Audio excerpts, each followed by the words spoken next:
Welcome back to another App Nation Weekly Recap on a special edition of the Monday night. Usually it's a Sunday night, but Montreal played last night against the Vancouver Canucks. And we have back both of them are with me tonight. Mr. Enortap for Toronto is in the house. And from Hawkesbury, Mr. Marco Larabi back in the house tonight. Monday, Coach.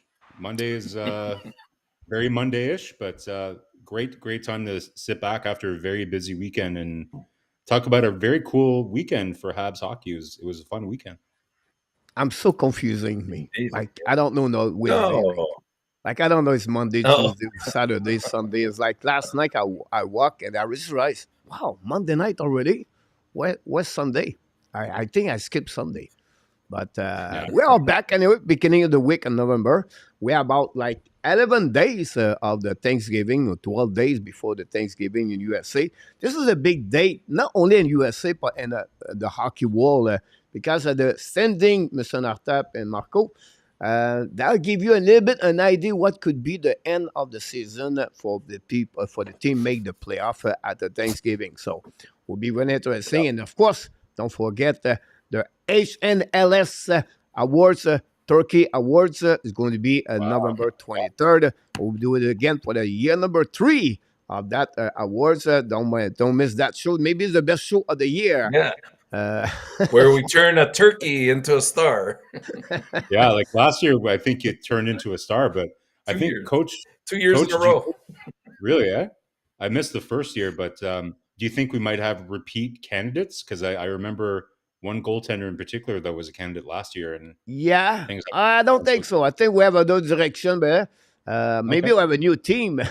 He's going to be on that Turkey for sure. But you have a couple of candidates we can mention definitely at that night for sure. But tonight we're going to talk about the Montreal Canadiens after 4 games last week with a record of 2-2. Going to give you a bit of your impression. We're going to talk about fan players where they at after 15 games. That's a good indication of what's going on with the Montreal Canadiens. And then we're going to go at the end. The Laval Rocket have a great weekend. A couple of NHL Montreal Canadiens prospects have a good weekend too. And then finally, a couple of NHL news around the league, the standing, and a couple of players doing well or doing bad in the last couple of days. And that's what we got on the program tonight. But before we start, we would like to welcome everybody in the chat. Let's go very quickly, and then we're going to talk about the first subject, of course, the headlines. We have 3 different great headlines for tonight for the people, so we can't wait to talk about this. First of all, Nicolas de Gouby-Bonneau, dans la région de Sherbrooke, il est de retour avec nous ce soir, dans la belle province de Québec.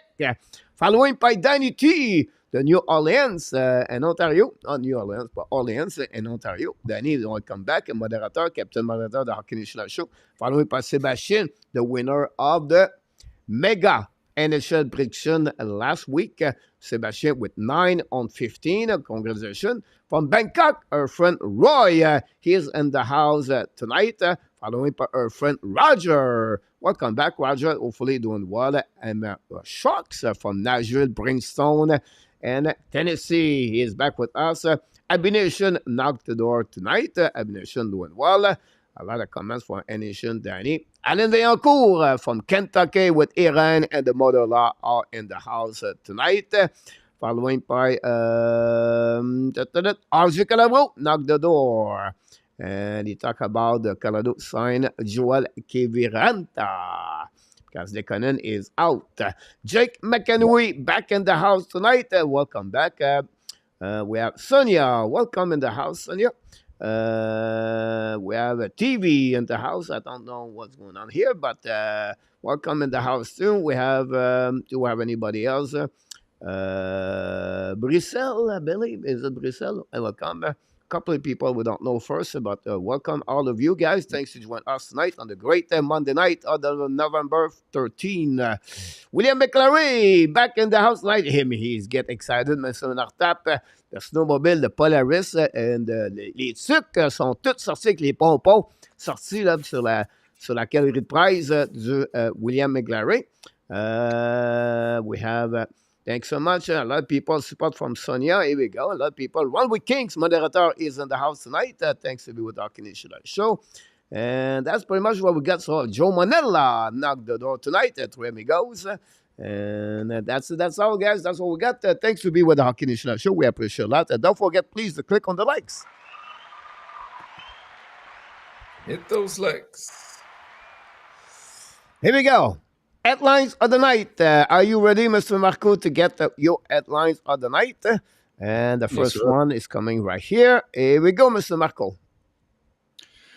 Yeah, I think there was supposed to be a question mark on this one. So better apart. I forgot the question mark. Maybe. Yeah. So, question mark there. So I'm not saying for sure they are, but it's an interesting question, right? So last two games we've seen for the first time in a long time, Suzuki and Caufield separated. It's like a rare occasion. It's almost like a solar eclipse. Like where you have to kind of prepare and get used to seeing them play on different lines. And you know what? Like, obviously, is it a coincidence that Montreal's played two of their better games, even though they didn't win last game? I still think, other than a little part in the second period, they still played a pretty solid game overall. So it's interesting. Like one thing I've noticed, and maybe we'll have an opportunity to talk about this a bit more. I find even though Caufield's, there's still some issues with this 5-on-5 game. I've noticed him be a little bit more visible out there. Like he's having to create his own chances. I find that he's facilitating even a little bit more for his line mates with Slavkovsky and with why can't I remember it? And Dvorak. So I find that I think that, again, is it likely that they'll end up playing together again? Most likely, right? Like I think when things start to not go super well, I think it might just be too tempting for St. Louis not to put them back together. But sometimes, Coach, like an Enortap, in order to get a player going, you have to get him the puck a little more, like give him a little bit more touches. And there's only one puck on the ice, right? So Suzuki usually is the one that's carrying it, facilitating the plays. So it's been nice to see Caufield, experiment a little bit more with the puck on his stick. And I haven't hated it, to be honest. Even though, again, I do have some concerns overall about his 5-on-5 play this year. He's yet to score a 5-on-5 goal. But it's an interesting experiment. I'm glad if there's a year to do any experiments, it's definitely this year. So I'm glad that they're trying it. And certainly I've liked the look of the Dvorak, Suzuki and Slavkovsky line. Like I've been mentioning for the last couple of weeks, I think Slavkovsky does best when he's playing with players that are good on the cycle and that can kind of like create plays on low. And Dvorak is definitely that kind of player. We saw Slavkovsky struggle a little bit on the rush again yesterday, maybe over-respecting Caufield a little bit and hesitating on that 2-on-1, stuff like that. Anyways, lots to talk about this week, but I just thought it was interesting to have the debate. Like, is it better that they're apart, especially when Doc comes back? It's interesting. I'm curious to see what people in the chat think. Did they like seeing Suzuki and Caufield apart, or do they like the kind of trusted combination of having them together? Well said. Well done, Mr. Marco. Following by Mr. Enortap. And it is what I believe it was. If it ain't elite, it's incomplete. And I'm going to sort of follow up with what Coach a few times has mentioned in the past. And what I did is I'm looking at some of the stats this year in comparison to last year for Montreal. And two areas of great improvement that I think have contributed to where they are right now. And that's part of the development. One is their power play. They've gone from this time last year, I think they were 29th in the NHL, and now they're around 12 or 13th, and they've gone up to 22%, which is a lot more respectable than what they had last year. But for me, the bigger issue was the face-offs and the number of wins. Even these 4 games they played this past week, in 3 of the 4 games, they were much better at the face-off than their opposition. I think the Vancouver one was the only one that they lost the face-off. So they're at 53%, and they're 5th in the NHL right now for face-off victories. And last year they were 25th. So those are 2 areas that are huge in terms of their growth and development. How does elite fit into the whole equation is, like we all know that through the draft is where you try to pick up your franchise player, and they've had a couple years now where they've had relatively high picks, but it doesn't seem like they're going to be very good players. And we don't know much about Reinbacher yet, but I don't anticipate that either one will be an elite player. And so what I'm trying to point out here is the fact that if you look at the Stanley Cups that have been won, and even just looking at who the MVPs in those years were, you'll notice that there's a common thread, and that all these teams have a superstar. They have somebody that at some key point is able to put the team on their back and carry them, even if it's for a game or two. But more than likely, it's for an extended period of time. Montreal's not quite there at this stage yet, and you never know. Some players might emerge to that level, but the draft is not the only way they can get to that stage. We were talking earlier before we came on air. One area that you can tackle is through, free agency or RFAs that will be upcoming. That's the easier route to go, especially with the money and the prospects that have been accumulated. You can do that. Another area that you can do it in is through trade at some point. But that's the key thing, and I think the whole rebuilding process is not complete until we get that at least one elite player on there. Well said, Mr. Enortap. One day we're going to get that kind of players very soon, if we are patient enough to get that players as a for Edmonton score 1-1 between the Edmonton and the Islanders. Leon Tressadol. I like when Tressadol score. I like it. I don't know why this year I like when Leon Tressadol score. Yeah, I think I know. Number 2 overall, Draisaitl, huh? Mm. Yeah. It's not about the points. And I'm talking now, you see Juraj Slavkovsky. Juraj Slavkovsky dominate completely, and I said completely, all the data analytic at the game against the Vancouver Canucks. On the entering zone and front the net, on the shot attempts, the puck position, he controlled everything. First, the best forward for the Montreal Canadiens. It's happening again the Vancouver Canucks yesterday. My point behind that is it just shows it takes time.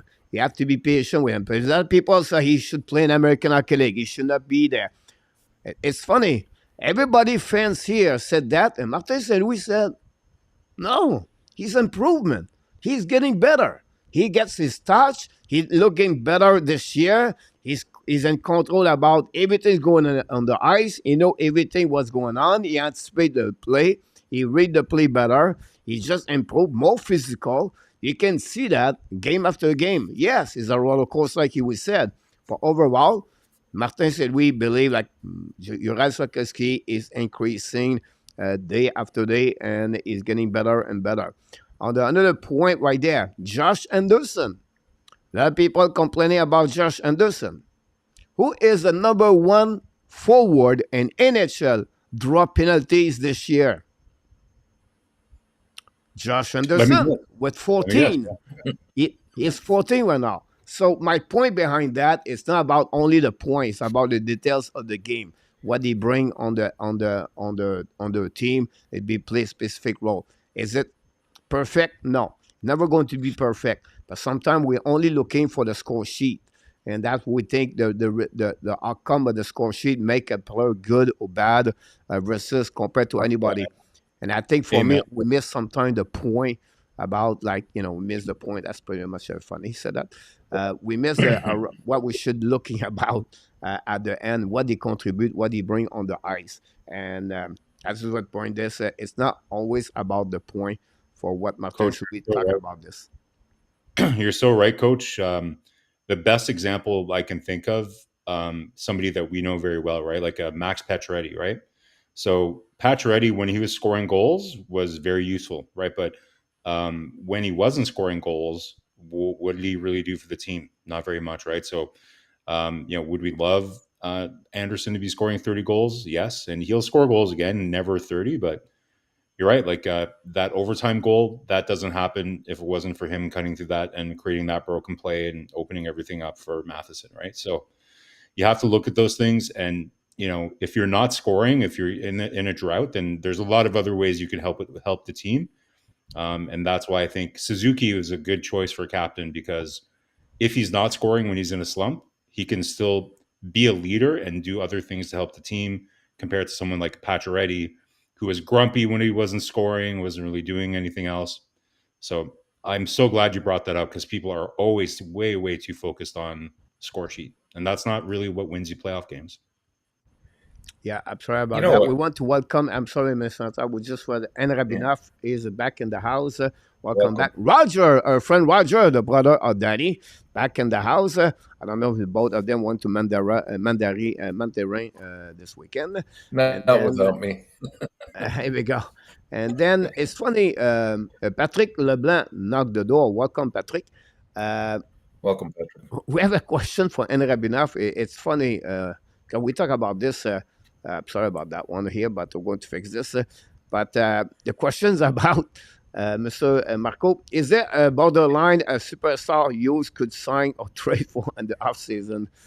Explain very why good we're question. funny right now, because what we Marco. We were talking about this. Yeah. So we're preparing for another show, and Robinoff, where Wednesday night. on Wednesday night, that we're looking at. It's a good exercise, right? We're going through all the different teams, and we're trying to look at potential UFAs, or RFAs that Montreal could target this summer, right? So look out for that. We're putting together a list of potential candidates. I'll tease it by saying there's not many superstars maybe that fit the profile that Montreal would need yet, right? Like, but things can change, right?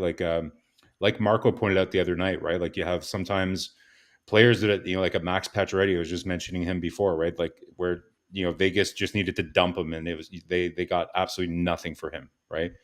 So we'll see. Like, the cap is going up next year, so that's going to maybe limit some of those opportunities for a team like Montreal that's going to have a lot of cap space. But there are some interesting restricted free agents that teams might have problems locking up for the term that they want, and they're teams that maybe want to win now. So maybe there's opportunity for Montreal to. I call it almost like another Doc Newhook kind of trade. I think that's probably what we'll continue to see. Whether they're a superstar or not, it's still hard to trade for those, unless they're a lot older. So we'll have to see. But very good question. Yeah, It is very just talking about that. teams aren't willing to give those kind of guys up easily. That's the issue. But at least we do have the assets there. But before we move on, Coach, just one comment and one question for the both of you, actually.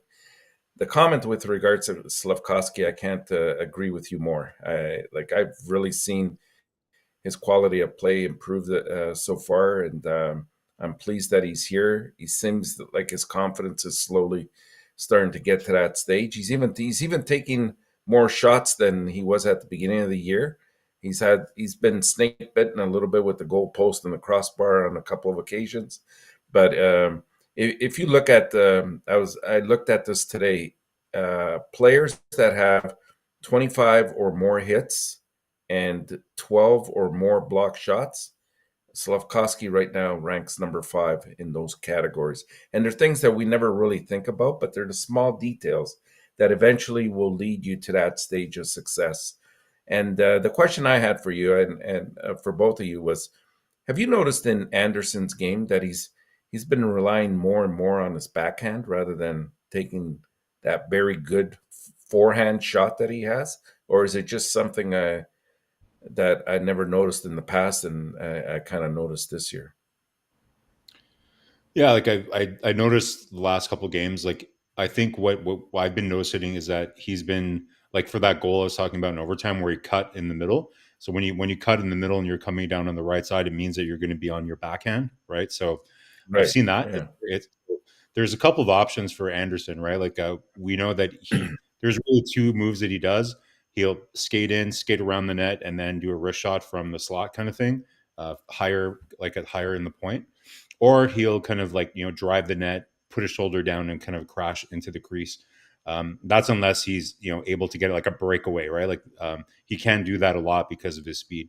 But that's a new kind of move that he's introduced into his bag is looking, because teams are looking for him to drive wide and cut into the net. But then at the last minute, he's cutting into the middle of the ice on his backhand. So it's a good observation. I've noticed him doing that. And again, like it shows that he, maybe that's something he's worked on with Saint Louis to kind of give him a bit of a different look. He's just really snake bitten right now, like with that shot. Like he's never been the most accurate shooter. Like he does miss the net quite a bit, but he shoots hard, man. He's probably got one of the hardest wrist shots for sure on the Habs. But man, if the accuracy could just be a little bit more there, like one quote that I always think of when I think about players that are really struggling to score when they're in a drought. You remember that quote from Mike Bossy? Like, what his trick was when he was in a slump, which wasn't very much, right? Like a slump for him was like 2 games without scoring. But when he was in a feeling exactly at his best, his trick was always aim 5-hole, because at least you'll know for sure that you're going to hit the net. So if you feel like your aim is off or you're whatever, aim 5-hole. At least you're going to hit the net, make contact, you get a rebound, it squeezes through. Or if your aim is really off, you're aiming 5-hole, but then it goes top corner. So maybe that's something. Or as coach told us, go glove side, mid glove side. Yes, exactly. We want to welcome back Enortap, born to be Ab, is in the house tonight. Luciano just knocked the door. John Grega is with us tonight. Thanks, everybody. Don't forget, please, to click on the like if you don't mind. That'd be awesome. To finish it with Anderson, it's all about his angling, right? When he he can come to the net. Usually come from the left to the right. He finished with the forehands. Now he tried to go a little bit more, like I think both of you did. Really good comments. First, Mark and Enortap said on the backhand. Secondly, Marco said he tried to get a bit more in the middle of the ice. I gave him an option now on the left or right. When you were talking, both of you, I was thinking about, well, you should call Tim Turk to go the shooting, because you're right. Because when you said that, Marco, I was thinking he have maybe a shot like Ren O'Reilly about the strength on the wrist shot I'm talking about, not the accuracy on this. For me, I don't know, but I'm going to call the Tim after the show. Said, look, you should call Josh Anderson. I think it could be a good way about that one over there. Talking about welcome back at RDP, knock the door. Welcome back at RDP. Thanks to be with our Canadian show. Don't forget, guys, click on the likes. And then we're going to go now, move on to the record of the week for the Montreal Canadiens. 2-0. 6 now in the Atlantic Division. The decrease of 1 rank. And then they are 16. Same position last week, by the way, in the NHL standing. They scored 11 goals and 4 games. It's a little bit less of 3 goals. And they gave 14 goals and 4 games. A little bit over 3. But I think they have 2 or 3 empty net on that goal. And then power play. That's what Mr. Enortap talked about. 5-17. This is over 30, 28, 26% maybe. And then the PK, unfortunately, they have at 66.6. This was an area they have to get better overall. But this is the record of Montreal Canadiens. So usually we don't like, the middle of the week, we talk about the first 1 or 2 games they play. We're going to focusing more on the both week game during the weekend. One by the Montreal, again, the Boston Bruins at 3-2, I believe. And then the last, again, Vancouver 5-2. Give us a bit more what you think about both game for the Montreal. Let's start with Marco. Yeah, Coach. A couple weeks ago, I think the headline was, the new standard, right? And, they played that really good game against Vegas, and we're like, okay, now we know the team can play a really solid 2-way game. They've had big wins, since St. Louis has been around, surprised really good teams and everything. But often those wins always came because, the goalie was playing out of his mind, or their shooting percentage was really high. The other goalie wasn't very good. But I think that Vegas game, some Vegas fans might say that, oh, Vegas didn't play a good game. But if you watch the game, honestly, it was just a really good game, and Montreal played really well. And then we're all disappointed because there's 2 or 3 games after that really solid game where, we were disappointed because they set this new standard, and all of a sudden, whoa, we're like, okay, wow, they're not ready to really maintain that standard. Like Martin St. Louis said, it hurts to win. It hurts to play that way. But for me, definitely a really nice return to that this weekend. The Boston game, I think, eclipsed the Vegas game as their best game of the year. To be honest, I felt it was even more complete of a game than against Vegas. Just a really, really solid game. You can say I don't think maybe Boston had their best game either, and I'm sure Boston fans would say that. But just a really, really good game. And last night, and sorry, to me, the Boston game, even though Montembeault got the first star, I think for me that was not that he's already had a come out party, but to me, Goulet reached a whole other level in that game. The block shots, and Kovacevic too had a huge block shot during that PK. Kovacevic, man, got that guy on waivers, and he's playing like first line pairing minutes right now. It's pretty crazy. Absolutely. Yeah. Yeah. So to me, Goulet was just absolutely clinical that game, scored the overtime winner. I think he should have been the first star. I like Montembeault's game, but Goulet really put it on the line that game. So really solid game. Last night, overall, I think they carried most of the first period. I think I really liked their first period. And you knew Vancouver was going to be coming out hard after a pretty tough loss to Toronto, right? So really liked their first period.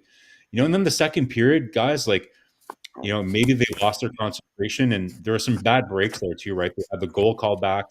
I think we picked up on that in the chat yesterday. Caufield with his third offside, calling back a goal. I think that should count on his plus minus, to be honest. Do you think they pay a fee for that? Do you think they have a fine? Some teams do that. They pay a fine, but like maybe that's something they're going to need to look at, because I was watching that on RDS, and I think it was maybe it was on Anticham or somewhere, but they were saying that players do get upset, right? Like they get mad when players. I think Vincent Dafus used to get really mad when his teammates went offside and stuff like that.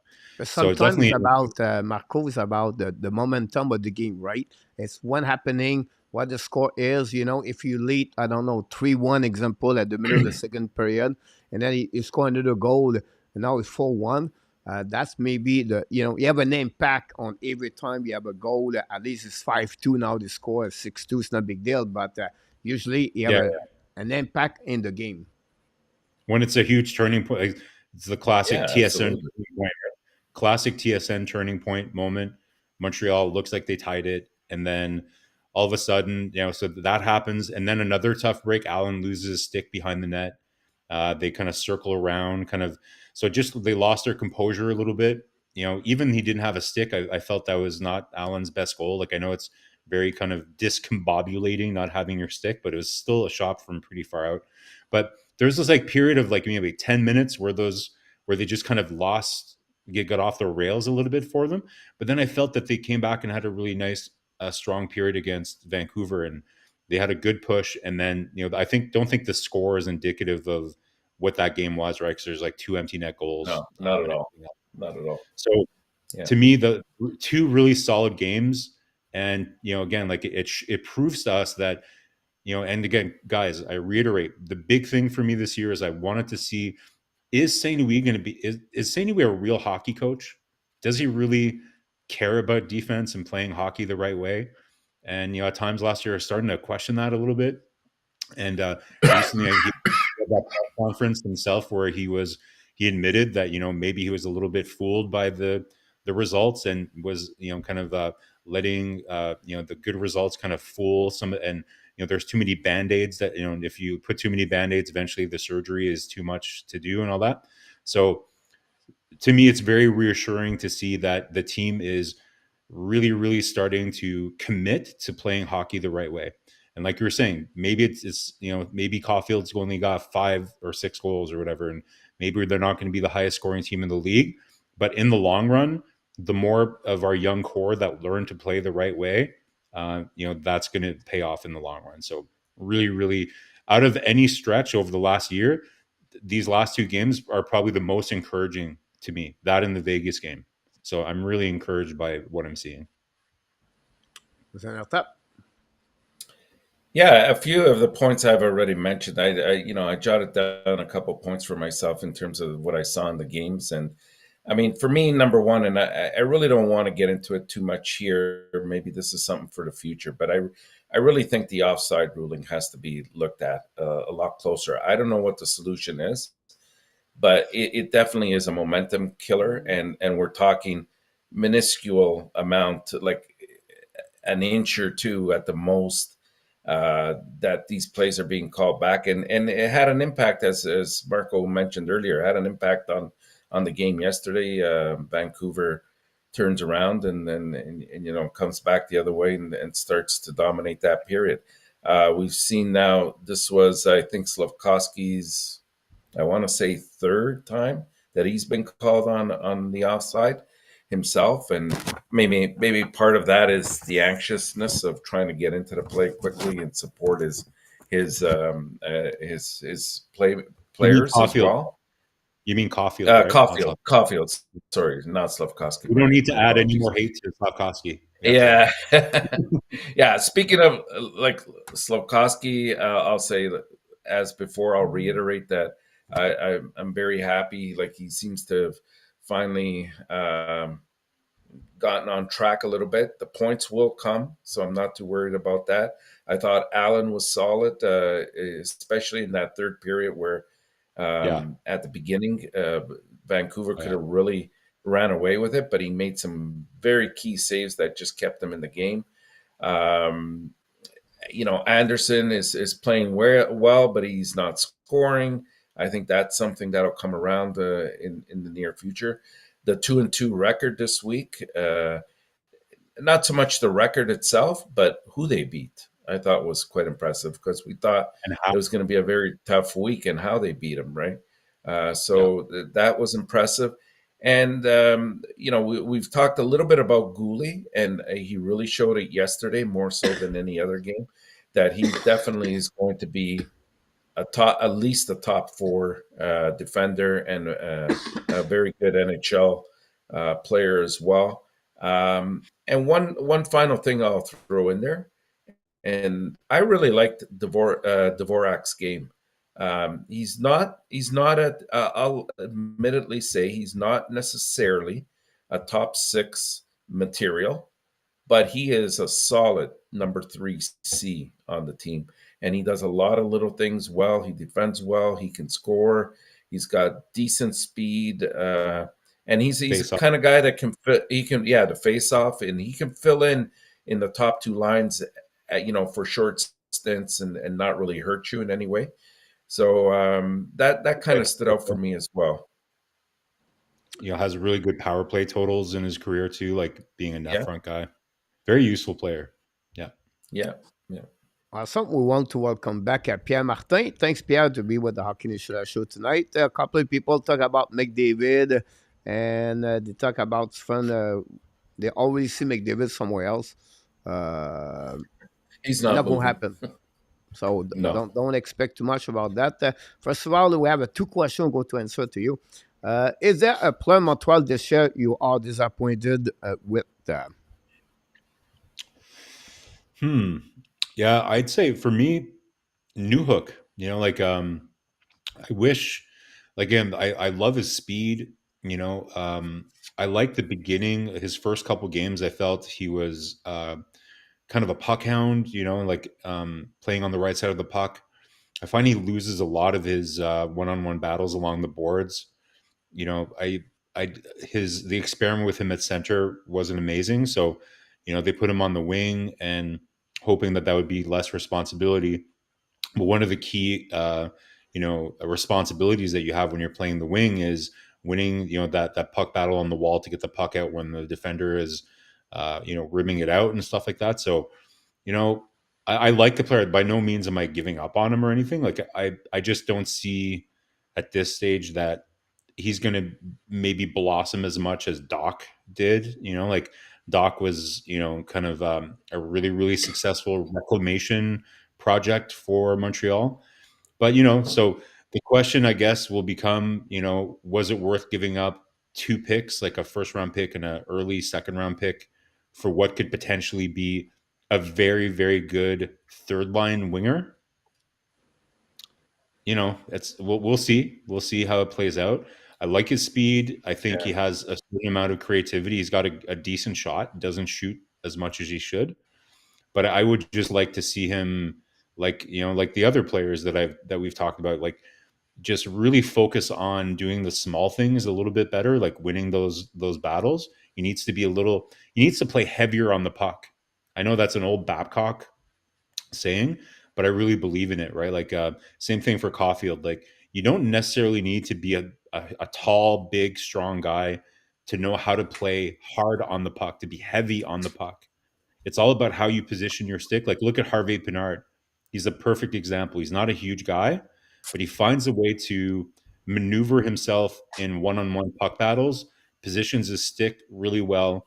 So, to me, I use it one extreme to the other. You have a Harvey Pinard who's very, very good at winning puck battles, and you have Jonathan Drouin at the other end of the spectrum who won none of his puck battles. So on a scale of, yeah, on a scale of Jonathan Drouin to Harvey Pinard, I would put Newhook somewhere in the middle. So I just don't want him to drift towards a Jonathan Drouin guy who never wins any of his puck battles. He should just practice with Harvey Pinard and see how he's able to use his stick to be more effective and win those battles. So to me, that would be my most disappointing player. Yeah, I mean, to date, I can't disagree with that. I think you brought up some good points there, Marco. I mean, just to be a little bit different, maybe I'll throw Evans in the equation as well. Not that you expect, all sorts of statistical points from him, but he seems, I don't know if it's just me, but he doesn't seem to be as engaged as he has been in the past so far. And I don't know if that's maybe fear of getting hurt sometimes if he goes into, into the corners and he just, from what I can remember over the last few years from his play, he was always more willing to combat, and I'm not quite seeing it yet. I'll give him the benefit of the doubt till maybe mid-season, but if it's something that persists, I would have to classify that as a bit of a disappointment. A great pick. Honestly, it was my pick, Jake Evans. But I will comment about on the both players you talk about. So maybe I will say to you for Newhook, I think he's not at the right chair, and they give him a spot where he should not be right away with not easy to carry on Sapkowski and Anderson as a second line at that moment at the beginning. So he played what 7, 8, 9 games with them. I think it will be really hard on the Newhook about that. I think if Newhook was play, I was thinking about this, Marco, when you're talking about so okay, like if he played like a guy like Ross Carlton or a guy like he is energetic and they are AV on the ice, like they battle for the puck at 4 checker line with that, and him he bring the speed of that line that will helping him.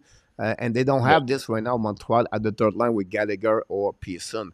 But I think that would be a kind of line I will try to drop him at some point.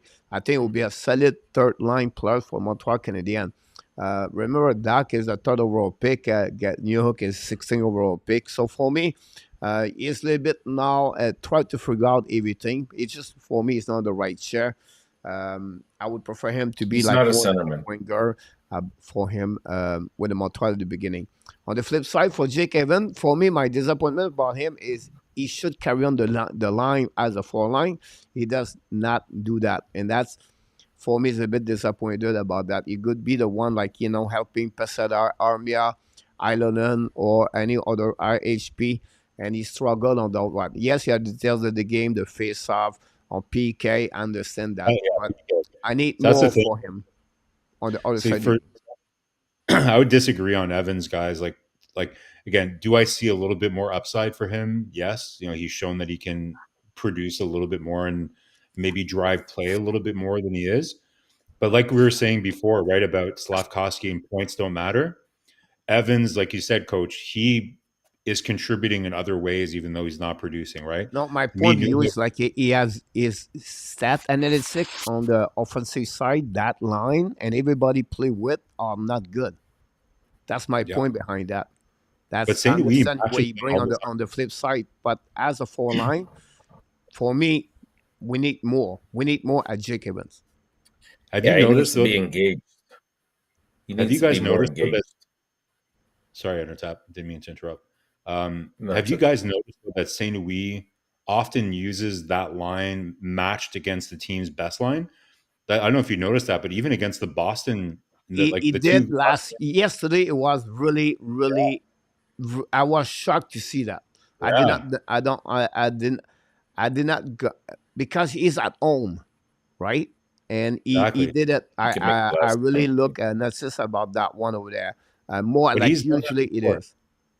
He's done that before though. Like, if you go back, like, Evans, like even the run that they made to the Stanley Cup final, when it wasn't Dano out there, they've used Evans and remember there was that pair of games where I think Dano was hurt, so they played Evans and they were able to shut down McDavid, and so I think Saint Louis has no issues sending out that fourth line against the top six players of the top two lines of the other team.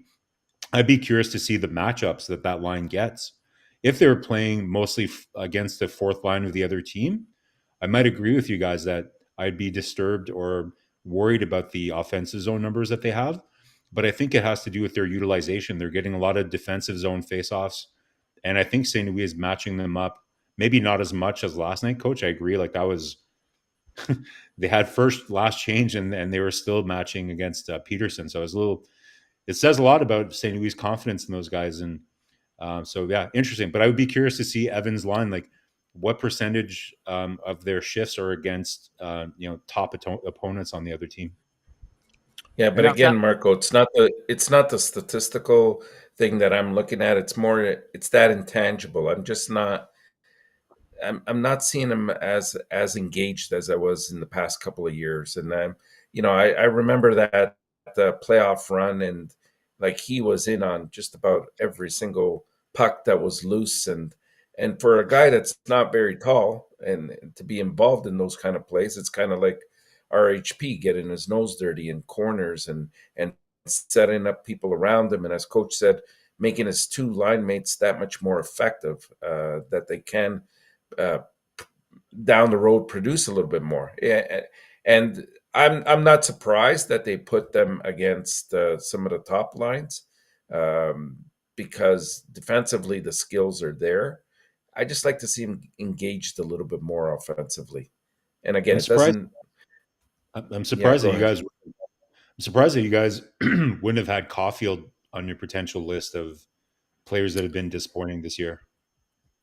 Eh, Well, I think about when he this, but breaks I the was. record, He has one it's point per it's it's game. hard to blame him. Yeah, exactly. He's the top Yeah, but scorer.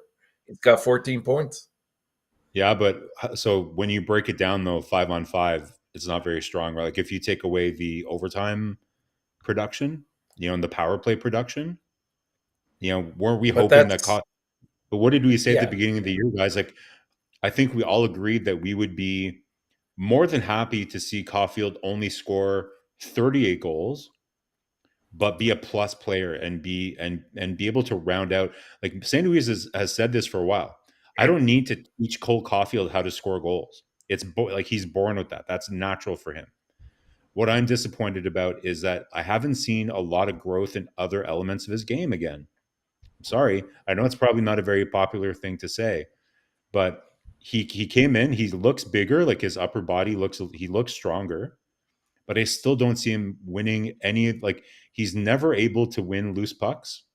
Um, he's like if there's a puck that goes in the corner and there's two players and he's meeting another player, I'll bet 90% of the time he's losing that puck battle.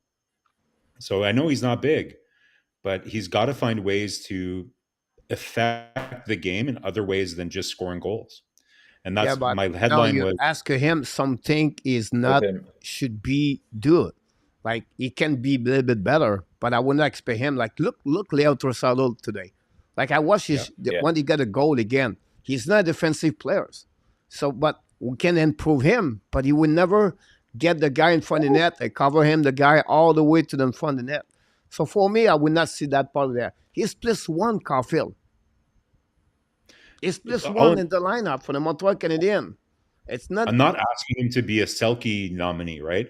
I'm not asking him to be the perfect defensive player, but he needs to at least sometimes affect other elements of the game other than just scoring goals, coach. Like, again, he's never going to be a defensive shutdown guy. I would disagree with Draisaitl not being a good defensive player, by the way. Like, he's arguably one of the most effective players in the playoffs over the last couple of years. Really good at takeaways and everything else. But, and he's very strong. He plays a heavy game Gallagher, as well. check this. Gallagher -6. Monahan -2. Alanen -1. Pearson -1. Anderson -6. Suzuki -8. Newhook -8. Caufield +1. Yeah. You know what it is? I mean, you're going to see a different Caufield once the right winger is on that line. Guaranteed, because it's going to open up a lot of space for him. And that's, I mean, just look at the difference in his play when it comes to 3-on-3 versus 5-on-5. Even 4-on-4. He's much more agile. He skates to the corners. Like he does get engaged in more puck battles. I think it's when you get somebody like hopefully Slafkovsky, that was the intent in drafting him, that he can open up that space for him, and then that's when you're going to see him score. And I do agree that, you know, given his size or whatever, he's not going to be a mammoth defensive player.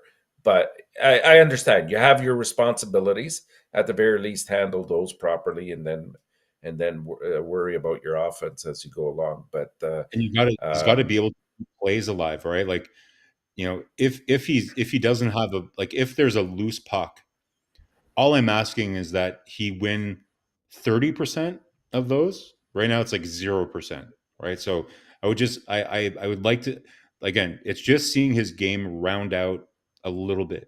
I know he's never going to be like 100% complete player. He more than makes up for it with his natural goal scoring talent, right? But again, like, I compare it to like a Michael Ryder kind of guy, right? Like, Michael Ryder was a shooter, for example, probably but he didn't really do a lot of other things other than shoot the puck. I just don't want Caufield to just become that player. Unless if he's going to score 55 goals, then you know what? Float around.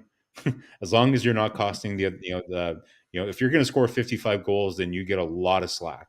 So either his goal production has to be so dramatic that you're willing to overlook all those things, or he's going to have to round out his game. So right now, his goal scoring 5-on-5 is not there.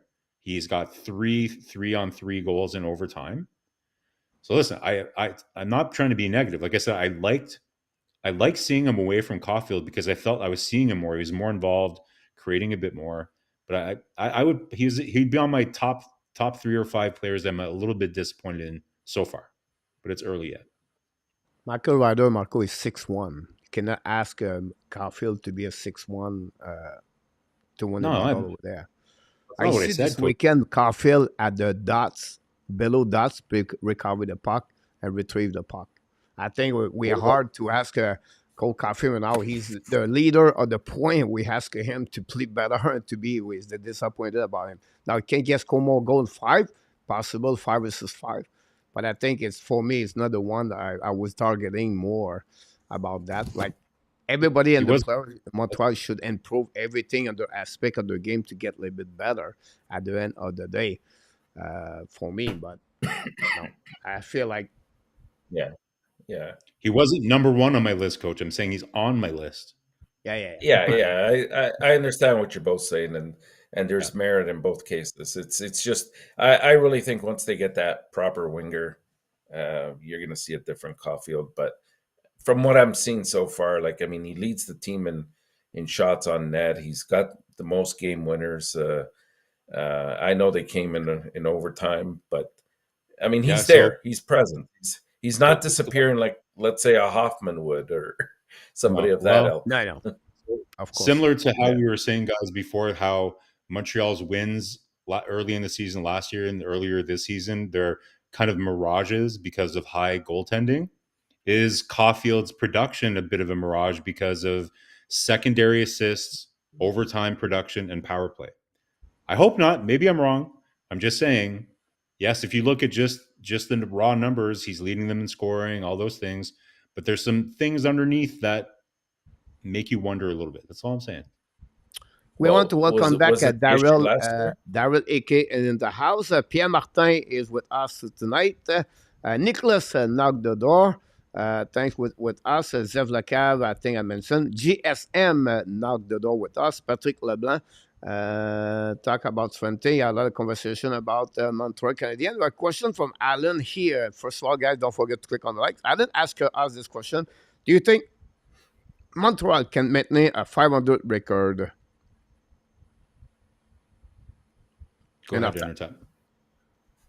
Well, I'm still gonna. When I made my prediction of 78 to 80 points, it was pretty much centered around that they could pick up a point, just about every game, in some way or fashion.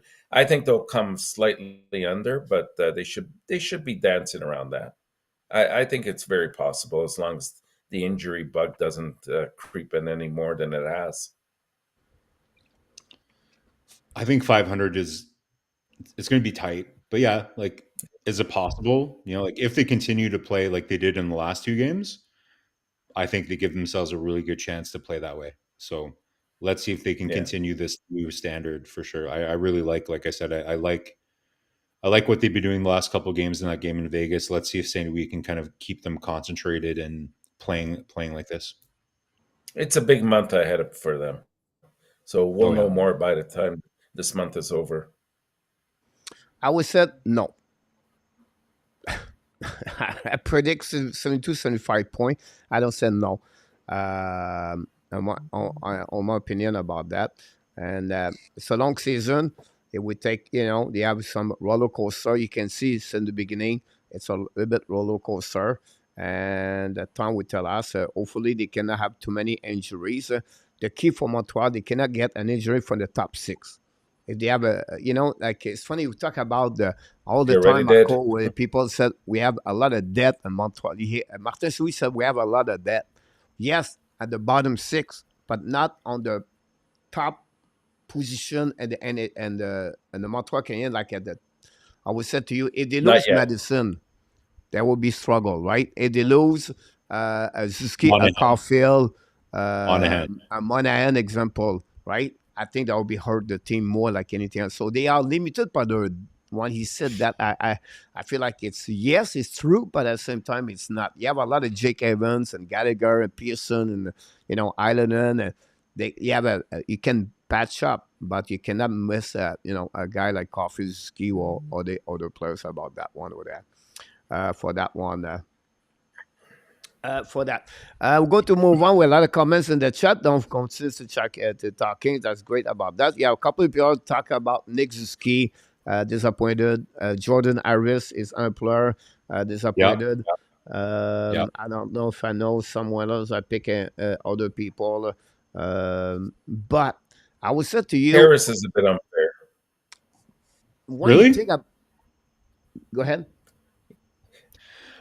I'm just thinking it's a bit unfair because he's been kind of forced to play on his offside. Yeah, and that's not an easy task. I still think he's been relatively consistent and steady.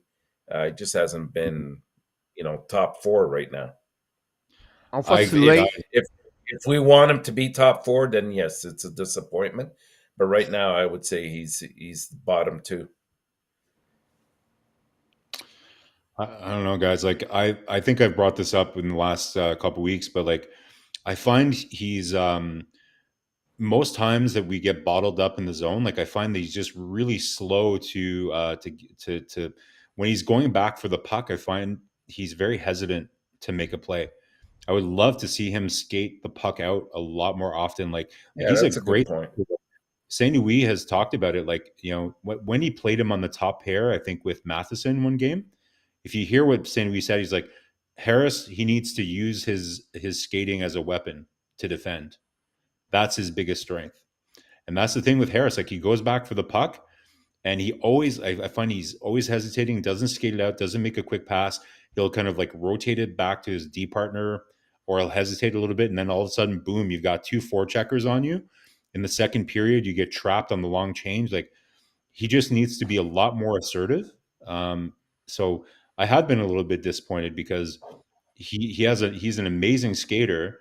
I feel that maybe the offensive side of his game, I know he thinks that he has a lot more to give, but I'm just not seeing any creativity from him. Like, he doesn't really, he's not very creative. He's not very aggressive, pinching in, joining the rush, things like that. So for me, he's a little bit, underperforming what he was advertised as coming out of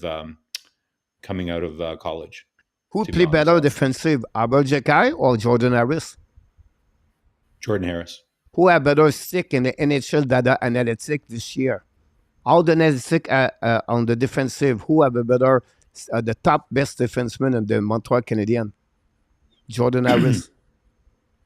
And we ask him to play on the wrong side, and we criticize the guy again because we don't score the goal. He's going to carry on the puck. He does a great play, a great stick, details of the game on defensive zone. He's only 6 foot 185. We need the bottle. But when you don't on the wrong side, you walk on your backhands. When you cross over backwards, you walk on the leg. You don't strengthen the most about that. Those details, but people thinking about that. But I would take Jordan Harris before Jekai on defensive zone coverage right now by a mile at that moment. So I would push back on one thing. I think Jordan Harris is much better at defending on the rush, but Jekai has improved tremendously in zone, like underneath the hash mark. Saying we even said it, like that's the biggest improvement for him this year is defending behind the hash marks, like deep in the zone. At 1v1 is corner, Marco. But when you look about when the puck is in the corner, he had to what awareness was going on around him. Jekai lost his man completely. He cannot figure out again. He got beat against Boston Bruins, I believe, or this weekend. The guy in front of him, he go backwards with one hand, came back after that. He was not covered the guy in front of him. Did you see Harris, how he almost scored in his own net in that Vancouver game yesterday? Like, but if I can pull prefer to have, for me, I would take Jordan Harris on defensive zone, on my left defenseman, and play with a good right defenseman. On the defensive, I would be more shaker to get Jordan Harris at Jekai. So I think we have to be patient with Harris. I think next year he might be moving back to the left side, depending on who's coming up and playing on the right side. So, or they might even address that other ways.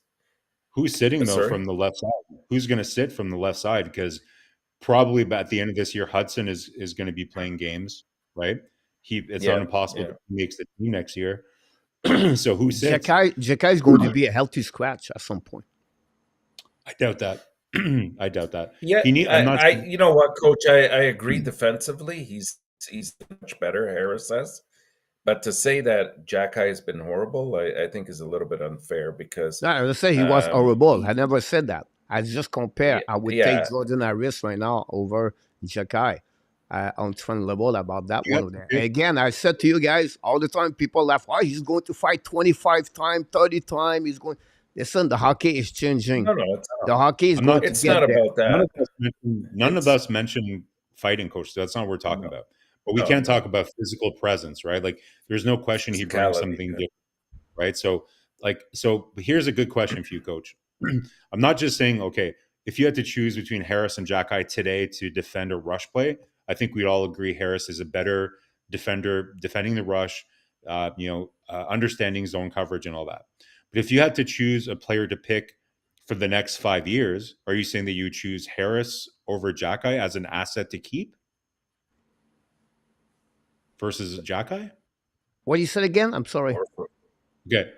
If you had to, so I understand that if you're choosing either Harris or Jekai to put in your lineup to be a better defender on the rush and in zone defense and everything else, we all agree Harris is is a little bit more complete of a defenseman, even though, again, I feel he's hesitant in his game. He's not using all his tools. But if you had to pick one of those guys to keep long-term as an asset, you're saying that you would choose Harris over Jacky?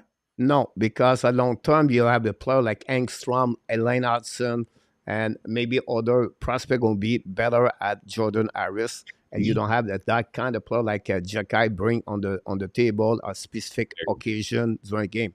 My point was that he will be at some point held to scratch because you have to take a choice. You cannot leave a guy like Jacky on the ice for 10, 12, 13 minutes or 15 minutes. At some point, at game, when you know it's going to be a game of speed and not a game like physical, everything like that, I think it will be like more sometime LT Scratch. He's not improving his defensive zone coverage.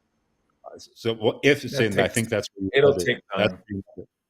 That's where you nailed it, Coach. It's kind of like nature. Yeah. It's kind of like we're assuming that he's not going to like St. Louis has already said that he's improved his defensive play from the hash marks down, right? That was something they wanted him to focus on.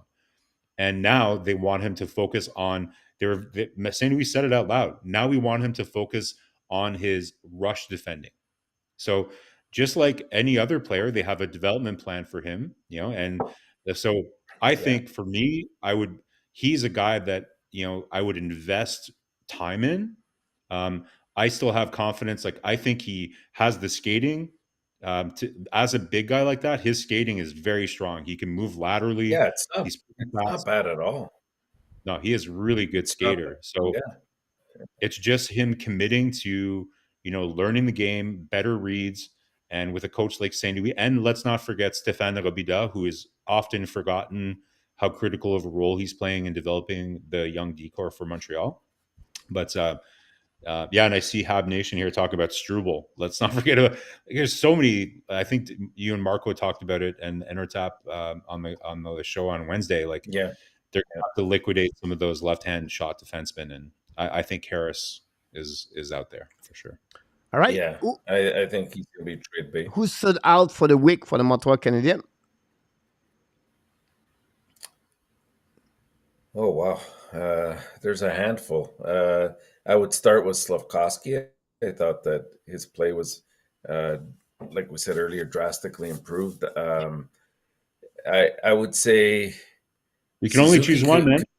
Got to choose one. Okay, I'll stick with him then. I'm liking what I'm seeing with Slafkovsky, so I'll stick with him. So the reason I didn't want you to choose more than one, because I knew you were about to choose my guy next. I think so. I'll say Gouli. No, I'll say Gouli for me. Okay. Yeah. To me, like I said, that Boston game, he's had some strong games. I think everybody kind of knows he really opened some eyes last year at certain points before he got injured.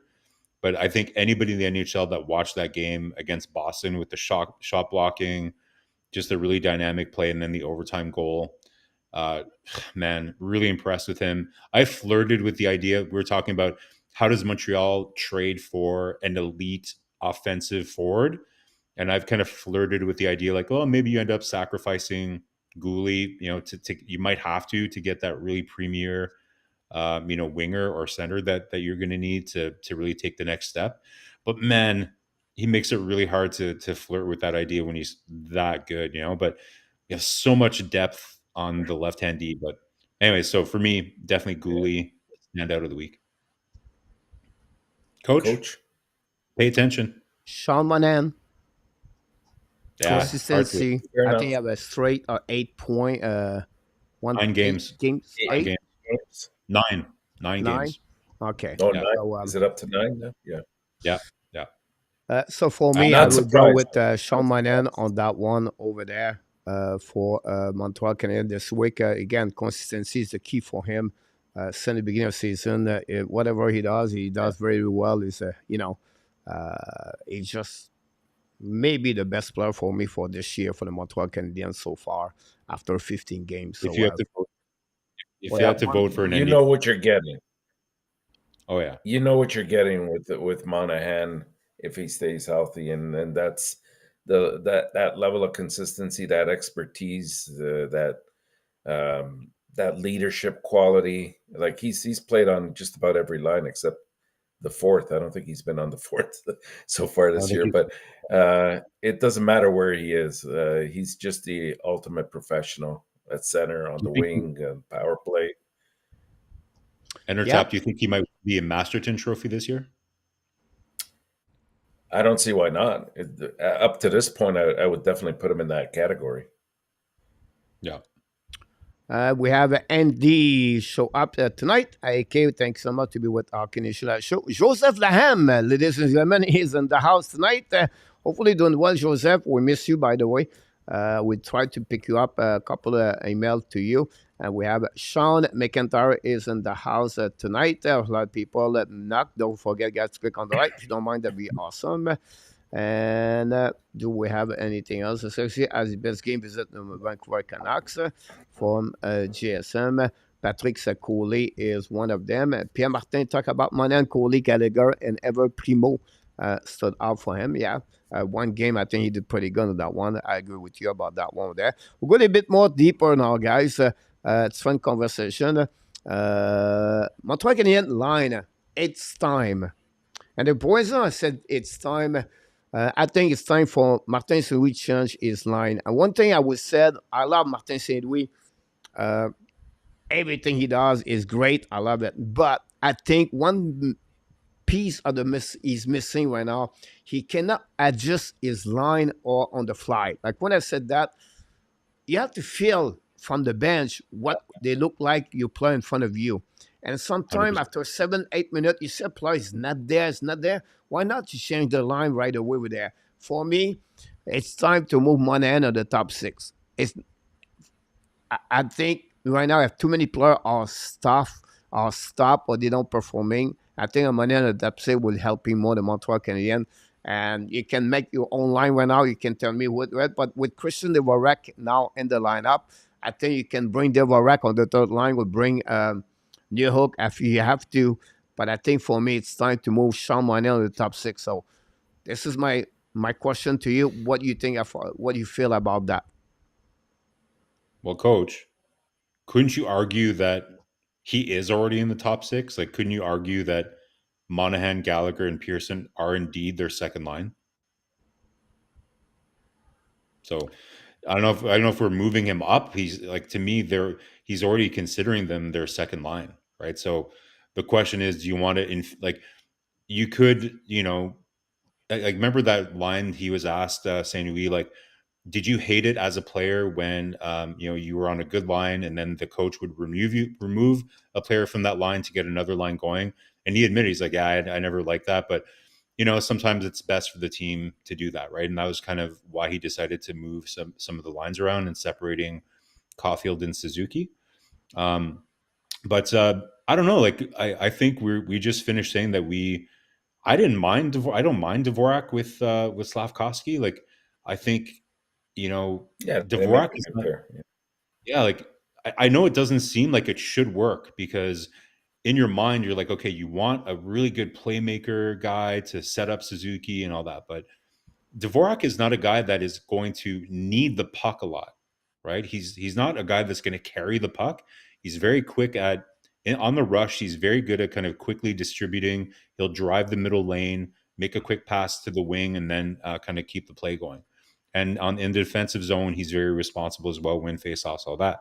So that was my headline, right? Is are they better apart, Suzuki and Caufield? Because Caufield in the last two games is actually skating with the puck in the middle, like, sometimes actually creating plays rather than just trying to hide, try to find like an empty spot so that Suzuki can find him and everything else. So I'd say right out kind of, let's one thing St. Louis, when he was asked about why he thinks the power play is much improved over last year, do you know what his answer was? It was stability. Last year, Montreal had so many injuries that they never had time to really build chemistry because they kept rotating players in and out of the power play. And that's the main reason he thinks the power play is being more successful, is because of the stability. I think we've all been pulling our hair out, wondering why Anderson is still in the bumper spot. And we debated about that last week. But I think that's the philosophy and maybe why he's very patient. He wants to give them a lot of runway. Now I agree. Like I would love. That's the one thing I liked about Michel Therrien. He was a great, guy that had a good feel for the game and making in-game adjustments. And I would like to see that. But there is something to be said. Like, look at how Edmonton, as an organization, suffer from not having a lot of stability, right? So I can understand maybe that's the philosophy, is that he wants the players to be together long enough to give them a real shot to get some stability. But I think, I'd like to see that improve over time too. But it is a tough call. But coach, like, is it hard to just, like, are you disagreeing that Monahan is already the second line center for Montreal?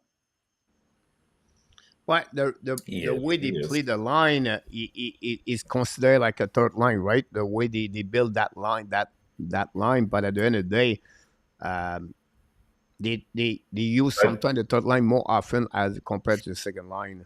But yeah, again, yeah, I was going to say that. Look at their time on the ice, and you'll yeah. see that But third line but at exceeds the them. same time, I would say to you, it would be more benefit for Montreal Canadiens if he play with Sakaski, Anderson, New Hook, or Zuski or Caufield, example, compare play with Pearson and Gallagher. I think Pearson Gallagher can be with a Devil Rack, and that would be perfectly good enough. And then Money can bring more on the offensive side of the game. I wouldn't I separate think I think we would.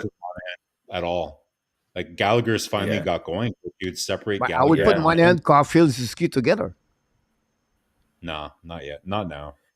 I think that may have been a direction that they would have taken had Doc not gotten injured. I think with Doc out of the lineup, it really sort of limits what he can do, and we've seen that it's affected Newhook because Newhook actually was started well his first 3 or 4 games, and then as soon as Doc went down and he's been forced to be mostly at center, he hasn't been quite the same player. He still has the speed, but he's not creating anything. He's not making anybody around him better, and so it limits, like, not to lose out on that third line. He's kept Monahan down a bit, but if you look at it's interesting. If you look at their time on Which the line gave ice, the most goal for Montreal Canadiens? Yeah, they have it's been bad. Monahan's. 5 on. Yeah, yeah. Yeah. I think for the first 7 games, Monahan was on the ice for, like, he's on for 0 5-on-5 goals, I think, for the first 7 or 8 games. But over the last 5 games, on average, they've been on the ice for a couple goals against. But guys, I'm shocked that you would even contemplate, for the first time in like over 2.5 years, Gallagher is producing, has Yeah. chemistry with the, and you guys want to move him away from, like, No, no, I'm no. shocked. I could understand why you might want, like, so I could, Pearson, you have him up there because he's maybe an asset that you're going to trade at the end of the year, right? So you want to put him in a position to succeed. This is the same problem we had last year with players like Dadonov and Hoffman, right? It's the mix, it's the conflicting interest of showcasing a resource that you want to sell at the deadline, the choice of playing that guy, a veteran guy, to showcase him versus putting a young player in a position to develop. So, I would keep Monahan and Gallagher together, and maybe you put like a new hook with them, maybe Slavkovsky. But I like Slavkovsky with Caufield. So I don't know if I would move that, but maybe it's an option. I'm not really liking Anderson, Suzuki, and Newhook. That might be interesting. Is to move, you move Newhook with Monahan, and you move Pearson up with Anderson, because Pearson can shoot, he can finish, right? And that's kind of what Suzuki does need, somebody that can finish on that line. So maybe you do Anderson, Suzuki, and Pearson. You keep, and then you have Monahan, Gallagher, and Newhook, and then you've got Dvorak, Caulfield, and Slavkovsky, and then whatever you want to do for your fourth line. So your second line is Money and Gallagher. Yeah, yeah. So Gallagher on the Gallagher, second line. Gallagher is play he only not? 13 minutes per game, 14 minutes per game. You cannot increasing him at 16, 17 minutes. You're going to lose Gallagher completely. No, Now, if just you keep go playing that, him the now same you drop amount of minutes. Monahan for 16 to 13, 14 minutes. Yeah, Just it's keep tough for playing the him to same amount of. sustain that. I Just think it'll be tough to him sustain 2 or 3 extra minutes of playing time. no, Um, that's not what I'm suggesting. well, I'm saying, that's what will happen on the second line, though. well, I'm arguing that they're already the second line. Monahan, Gallagher, and Pearson are pretty much by default the second line. So I'm not saying play them more. I'm just saying switch Pearson with Newhook, play them the same amount. Like they're rolling almost 4 lines. Like really, there's only a couple of, like, I think Anderson and Suzuki are leading the team in ice time.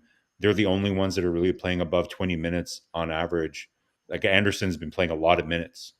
Um, but Suzuki is really the only one that is routinely over 20 minutes. Other than that, it's pretty balanced, right? Like the fourth line, depending on how many penalties there are in the game, No, I disagree with you. Pesela plays 7 minutes, 8 minutes per game. because there's so many penalties, right? But if there's less penalties, because he doesn't doesn't spend as much time on the PK. But overall, the first 3 lines are pretty balanced. The only forwards that are getting over 20 minutes are Suzuki. Caufield's not playing over 20 minutes. You know, All right, next thing we'll talk about this Oh, already for Sergey. We got about Caulfield problem right there. And we have to go now a little bit more about Josh Anderson. I think we talked a little bit more about him the last couple of minutes too. So I think we're going to go through this for move on with the other subject we have. Montembeault new contract. This is the poll question of my day today. What your expectation? Georges Larac and Tony said expect Montembeault over $4 million. I'm shocked. yeah. me too. Me too. I would not do that. So, I would not do what it that. will be for the people in the chat and the people on the panel? What do you expect Montreal sign Montembeault? How long and everything? If he was the GM right now, Do we have I any would comparables? def- Do we have any good I don't know. comparables? Um,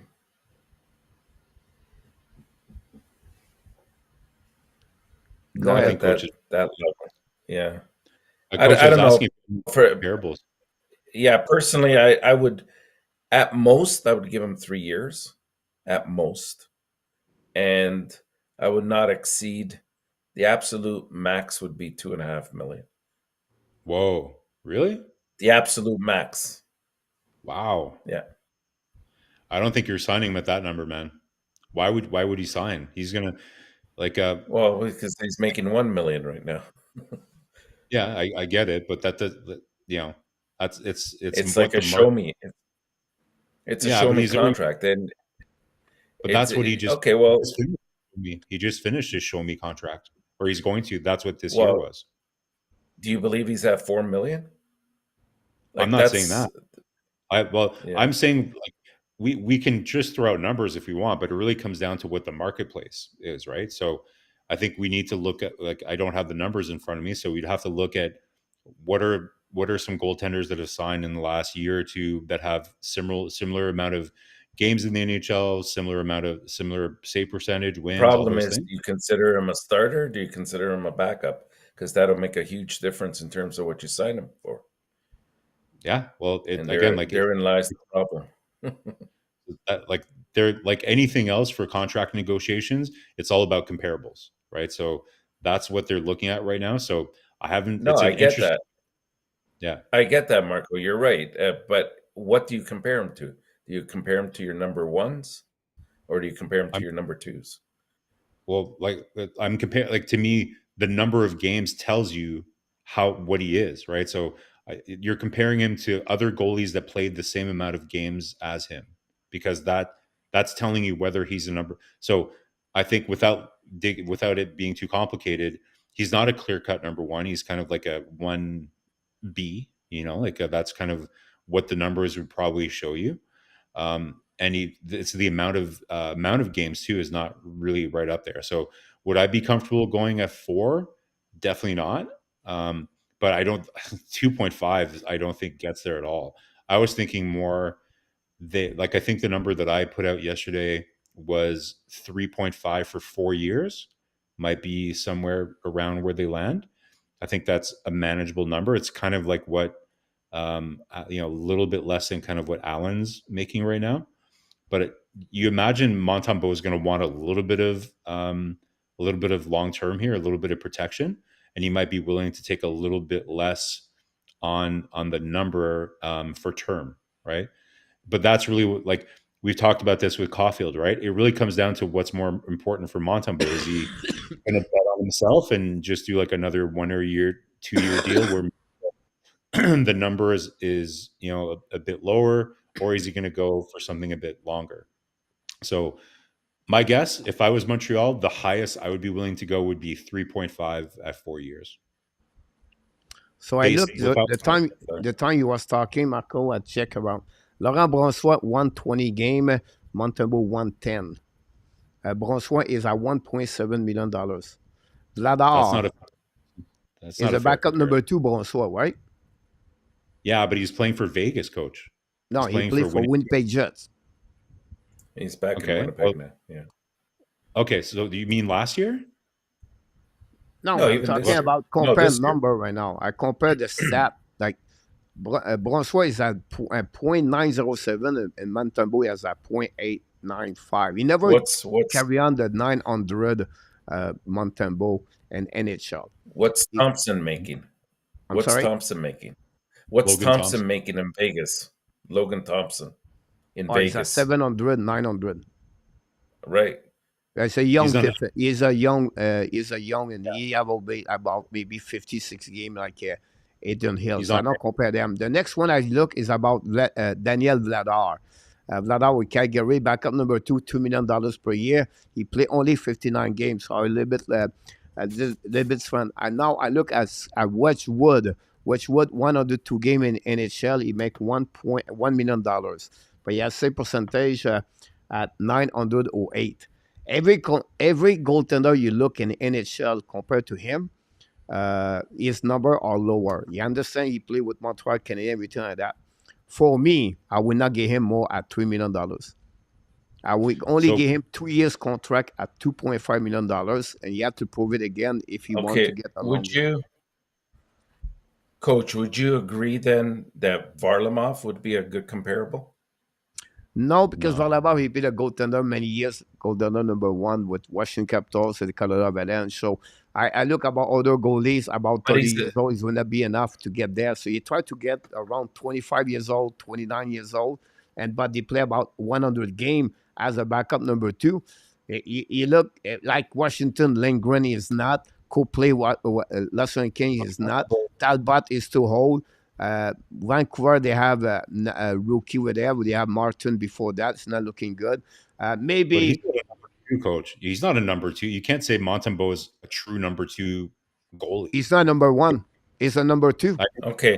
I didn't say he was a number 1. The difference is you're talking about it right now, Marco. If we project this, let's say 3 years down the road, do you think that Montembeault is going to be your number 1? I don't think so. I think, like, based on kind of what they have right now, like I think, if you look at kind of the amount of games that he's played on average over the last 2 games, I don't think you can just classify him as a true number 2 goaltender. You can't classify him as a number 1 goaltender either. This is what makes it so complicated, right? One thing, category of his own.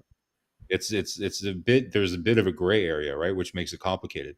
Coach, one question for you: in negotiations, because even Elliot Friedman brought this up. Like, he brought it up on headlines on Saturday. He was the one that broke the news that talks are maybe more advanced than some thought. But one thing that he brought up, and I'd have to look this up, but apparently Montembeault is top 5 NHL right now in saves for high danger chances, right? So I wonder if, like, yes, the overall save percentage might not be there, but I think there's other underlying stats that his agent might be able to use to demonstrate that his overall performance is a bit stronger, and that the overall team play, Montreal has not been a very competitive team over the last 2 years. So I'm wondering if some of those underlying numbers, will help him in the negotiation. At the 5 versus 5 years, but on the power play, he's not. But he right now, his number on the GSVA is better what like top 5, top 10 on that moment for NHL. But um, for me, I would not give more at that point. And if you look about every contract can use does. It's always been under my expectation. Like Kirby Dak at 3.4, but he gave him a 4 years contract, right? Look, Alex Newhook, he get there. Look, Cole Caulfield, I'm not under. So he has some kind of boundaries. So he has some kind of the template where he's really focusing on that one over there. I would not give more at And $3 million. I'll be like, oh my god, a backup number two yeah, in that would be the NHL. They don't absolute have max. nobody is a backup number two at $3 million. No, and that's the point I was going to try to come to right now is you're looking at GMs. They're being very, very cautious with their goaltenders in terms of what they're getting. Now, if you have a super elite goalie like a Hellebuck or a Shesterkin, Well, then you're paying like Sorokin, they're making that big money. But yeah, that's 8 million. other teams, Not 3.5. Like you can't even. That's okay, just no, totally but out of here. Yeah. But if you look at both goalies and you sort of put together what their salaries are on the majority of the teams in the NHL, you're not going to see them exceeding, the $6 to $6.5 million range. So that means somebody's getting 4 or 5, and somebody's getting 1 or 2. And So, guys, in this case, who's going to be your number one goalie over the next 3 years? well, that's the $1 million question, right? I don't think he's on the team right now. I'll be honest with you. Okay, well, so to me, if they don't sign Montembeault, then they need to kind of like we talked about this before, like Fowler is like at least 3-4 years away, probably, right? They drafted some good goalies, it won't come but so I don't think Hughes wants to wait to have a number one goaltender till 2028. I don't think that's in the plan. I think he wants to really start being next year. Next year, they want to turn a corner next year, right? Like you could argue that the rebuild is still not over, or it hasn't even really started. I think Marco was the one that was bringing that up, right? Like they're really technically right now, they're still in the asset building stage. They haven't really started to construct the team. They're just collecting assets and testing what they have. They haven't really started roster construction yet. But when they do, when the roster is actually constructed with the assets they have and ones and they've traded for players that they feel are going to help the roster and everything else, they're going to want a goalie. So if they sign Montembeault, if we're hearing that they're looking at signing him, it's either just going to be for a year or two, and they overpay him just as a kind of like a bridge, or they really believe in him. I guess it will be very interesting to see kind of what their approach is. Well, if they think he's the number one, they won't sign him for 3 years. They'll exceed that. And there was rumor even that it was going to be a 5-year, but I find that difficult to believe. I think you're right. It'll be some kind of bridge, 2-3 years at max. But again, I would not exceed that 2.5 million range. So maybe that doesn't get it done. I don't know. I find a goaltender. Yeah, that's comparable. Alexander Gorgiev. Okay. 200 game. He had about 60 game over Montembeault, but remember he was goaltender with Colorado last year, number 1, everything like that. Yeah. He has right now a $3.4 million hit cap. Yep. I think that's what I think. He's not better at Gorgiev. He's lower at Gorgiev. Yep. Yes, that's absolutely. That's why I said 3.5, coach. It's not that far off. Like I would like it to be 3. So 3, like for me, that's where I would be most comfortable. But I wouldn't be surprised if we see it go up to 3.5. If it's 4, I think that's above, really, really above marketplace. But again, without really diving into the marketplace in detail, I haven't done that yet. But eyeballing it, I could see it going to 3.5, especially the cap going up. We'll see. It's tough. That's a tough price tag. I think you can't compare those two. I think Georgiev is a much better goaltender. For me, I gave him a 2 years contract at $2.5 million. Do you think he takes it though? Yeah, Does he that's what I'm sign that? saying. He won't sign that. I'd even give him 3 years as long as he He signs won't. 2.5 million. But he's not going to sign that, guys. He's gonna go to the I free don't know. market. I, Which team we're going to give him $3 million at 3 years? Marco as a backup number 2. but again, That's it. like Yeah. he's willing. He's going to be betting on himself, coach. So it really comes down to how he's going to play this year, right? So Montreal, it's kind of you're a bit taking a risk, right? So by negotiating with him right now, we have to interpret what that means. If they really weren't sure about him, they would have let him play out this whole year and see how he does. But obviously, if we're hearing that they're negotiating with him, it means that their comfort level with him being an important piece here over the next 2-3 years at least is up. So Yeah, we can but have do their concepts coincide? That's what I'm saying. Does Hughes and Gordon think that he's a number one? Maybe in his eyes and the agent's eyes, they think he is, but I find that difficult to believe. if you think that if there's true negotiations going on, if you're Montembeault's camp, are you really seriously engaged with the Montreal Canadiens on? Oh yeah, we agree. Like we're definitely a number 2 goalie. There's no Yeah, chance that it yeah. seems No, like it they would won't be capitulate. They won't the capitulate. You're right about that. They'd be negotiations would be dead foolish. right away. If Yeah, Montreal yeah, if they'd be. their originating position is, yeah, we consider you a really good number 2 goalie. Okay, well, thanks for calling, Kent Hughes. We'll talk to you this summer. Like that's where it ends. So obviously that's not the conversation they're having, or else the negotiations would be advancing as they are. I think a lot of it is hinging on the fact that right now, and Hughes is really holding the cards because he's got 3 goalies he's working with right now. And so he's waiting to see as the goaltender market opens up a little bit more. And they did say that was their intent at the beginning of the year, that one of the goalies will be dealt. And at that point, that'll sort of dictate where he stands, at least amongst those two that are left over. Well, that's one of the Honestly, reasons.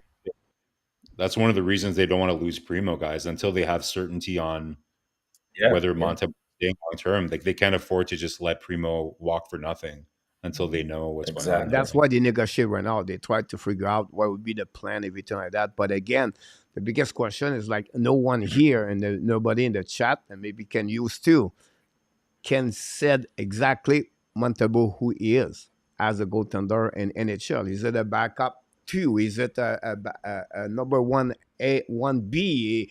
Is it a 2A or is it 2? You know what I mean? I think he can deliver very good performance with a better defenseman because you can see this weekend. We don't talk a lot. I really like the we complain about Aris, Jacky, everybody else, but I think overall the defense play better as a unit team together and front the net during the weekend. They don't give a lot of chance compared to a couple of games Yeah, prior to that one over there. I think they would play better, and the performance goaltender was better also when you have those kind of defensemen retrieve the puck, get the rebound, can put the puck out, everything like that. But for me, all I shots too. don't see Montembeault. Worst case, a 1B. A 1B, it's not over $3 million, in my opinion. No, no, no, definitely not. Well, We just like gave this. we did a mistake, Marco. You're the first one said we make a mistake to give 3.8 to Jake Allen. Yeah, well, we made a mistake because I feel like we had Montembeault and we could have used Allen to trade into something else. Do I think that number is like, guys? We can think what we want, but the marketplace is the marketplace. It is what it is. Like if Montembeault doesn't get that number here, he'll get it somewhere else. I know you don't feel that's the case, but I'm pretty I don't confident think that so. he. How many goaltender backup number 2 in NHL has over $3 million? But If he you're won't not get Not many. if you're not a prospect star like Spencer Knight, all right, Spencer Knight is in a category, but go Dallas Edwards, go get Lindgren in Washington. Now, Valamov is 35 years old, make his name. It's okay, I understand that part over there. Go get a goaltender, Ottawa backup over there. Go get the backup at Los Kings about that. Go get Francouz. Francouz at 2.6. I think Francouz could be another one you can look about him. But like you've been saying this yourself, right? Like there are no more there's almost no number one goalies in the league anymore. Almost every team is going with a hybrid 2 goalie system. So a 1B is going to be even more like you can a count on 1B and NHL Marco is at $2.2 million. Okay, but like the market is not much more. There's a market, Marco, in the NHL goalie. Nobody make over $5 million if you're not a top one goaltender in NHL for a team. I think that's going to evolve, Coach, because this whole like the degradation of the platooning of goalies in the NHL, it hasn't been happening that long. Like it's been a pretty recent Marco, phenomenon. Jeremy Swimmen, 95 game, almost like Montembeault. He make 3.4 only. His save percentage 0.922. If you go to game Montembeault 3.5, I'm like, this is crazy. And we keep forgetting he only has 1 year to show. I mean, this is a guy that was put on waivers, maybe not by intent, but they had to. And here he is. He put in a good year last year. I'm not going to deny him that, of course, but he hasn't. I don't think he's playing at the same level yet that he was at last year. And if you don't have that history behind you, it's hard to plead your case. Guys, I hope you're right. I hope you're right, but I don't be surprised. It's not I'm right or you're wrong, Marco. I think you bring a couple of things. No. I mean, I just said I'll be shocked when I look about the search about Franco like Swimmen 3.4. You talk about the top good contender and then it's shot. Montembeault is not there yet. I don't think so. You should give money to someone that doesn't reach the number yet. When did Swayman sign that though? This summer. Okay, so obviously he had a really, really solid year last year, but again, like how long is that deal that he signed? 1 year. Yeah, so obviously his next deal is going to be bananas, right? Like it's not even going to be close to that number. But he's also not playing. He's not a true number one. Like he has the numbers to be a true number one, but he's platooning with the other goaltender in Boston, right? So. There's other things that go into that as well too, right? Like Swayman probably was motivated to stay with Boston because that's maybe why he signs the first year, because maybe there's a communication under the table that goes, Allmark is going to be, we're going to probably move Allmark, you're a goaltender of the future. Let's just sign this 1 year at a lower number and then we'll take care of you moving forward, right? So there's like the marketplace is there's a lot of different factors that affect it. I'm not sure that Swayman is the best example because he played on a team that was like the record most wins in the NHL in history. Like I just don't know if it's the best comparison. But it would be interesting. Maybe, but look at Vancouver though. I know he's a little bit older, but Casey DeSmith. I know he's 32 and Montembeault's 27, but I think he's making under $2 million if I'm not mistaken, maybe even 1.8. But he's not. He wasn't in a platoon system with Pittsburgh. Jari was, maybe because of injuries, he played a little bit more, but he was almost more of a true backup. Like let's be honest, guys. Like, so that's fun between Marco and us, or Marco and anybody else. You consider Montembeault could be a goaltender number one in NHL? No, I'm considering him part of a 1B. He's considering him a 1B. He's a 1B. He's a 1B. That's how he's being utilized right now, right? Like, what would be interesting is are there other teams that have a 2-goalie system, and are there comparables in terms of what those 2 goalies are doing? If they have comparable numbers, comparable age, when they sign. If they signed it 3 years ago, then it's not really relevant, But that's what I mean. There's too many variables, but he's not a. There are.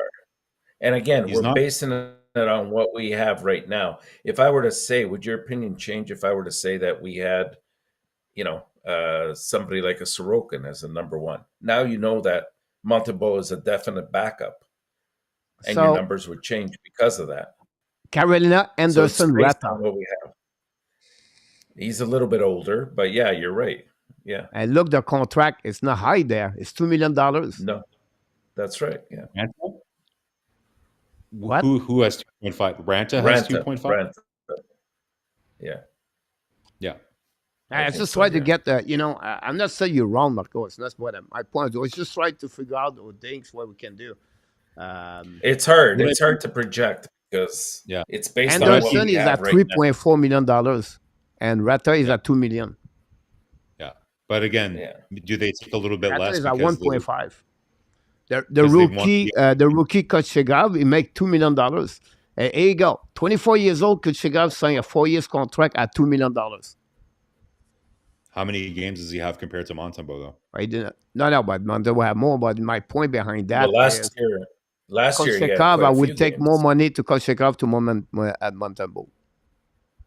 Yeah, I would agree. Yeah.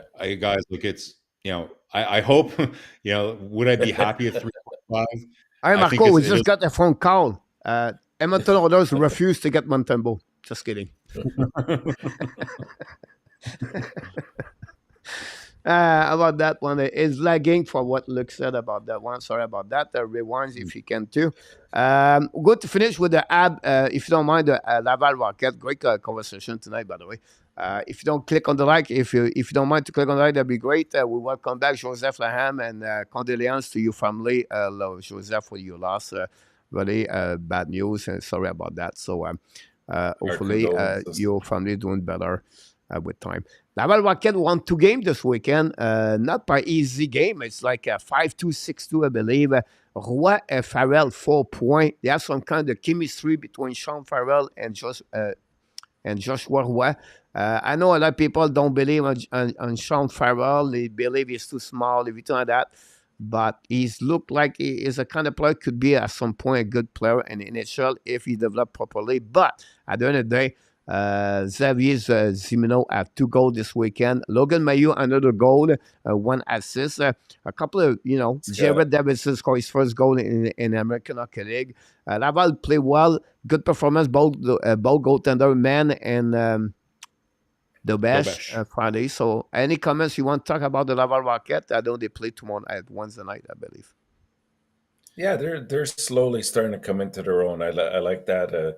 I mean, no surprise there with those two, but you hit on Melo as well. He's got 7 points in his last 8 games, so he's a couple of weeks ago we were looking at him and talking about his defensive deficiencies, and they're still there. The holes are still there, but he's improving. He's adjusting nicely to the AHL right now. As a matter of fact, he's, if I'm not mistaken, he's either 3rd or 4th right now in rookie defense scoring behind Zellweger and the guy from LA, Brant Clark, or he was on LA. I think he got traded this summer. No, he's still there. So that's not bad. That's not bad. He's coming along, and those are the ones we hear because of numerical reasons. There's others that are starting to round into their own, and as they get healthier and they gain more experience, you're going to see an improved Laval team. Well said about that. Unfortunately, Jaden Stoball got a 3-game suspension yesterday after kind of fight at the end of the game. If you watch the game, you can watch it, that kind what happening there. Anything else about Rocket? Yeah, unfortunately, I missed the last couple games, but I think Enortap covered most of it. The only thing I've read is that the players are also having a little bit of problems with.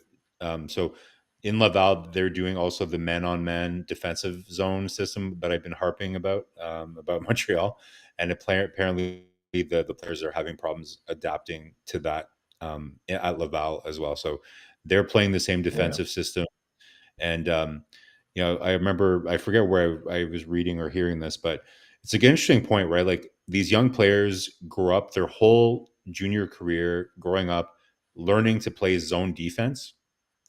And then all of a sudden they get to the NHL and they're like, okay, you're going to play man on man, right? So So maybe that's why I've been a little critical of the man-on-man system that Montreal plays. Apparently, it's wreaking a bit of havoc in Laval as well too in terms of their defensive zone coverage. It's easier to play man to man at system concept usually. It's just you need a better communication between players. Yeah, Because you just yeah. pick the man in front of you and say, I get it, I get him, I get him, whatever it is. But yeah, sorry about that. No, done about the Montreal Canadiens, guys. Lane Hudson, another 2-game, 2-goal with Boston University. Boston University played well this weekend. They won the both game. Congratulations. Owen Beck got 4 assists Saturday night. Fernand Mazar did a 3-point, 1 goal, Looking 2 great. assists. If you watch the video of Marco D'Amico about Philippe Mazar, he did during the week. And then not Albert Jacquet, but Florent Jacquet. 1 goal. Coach, not big deal.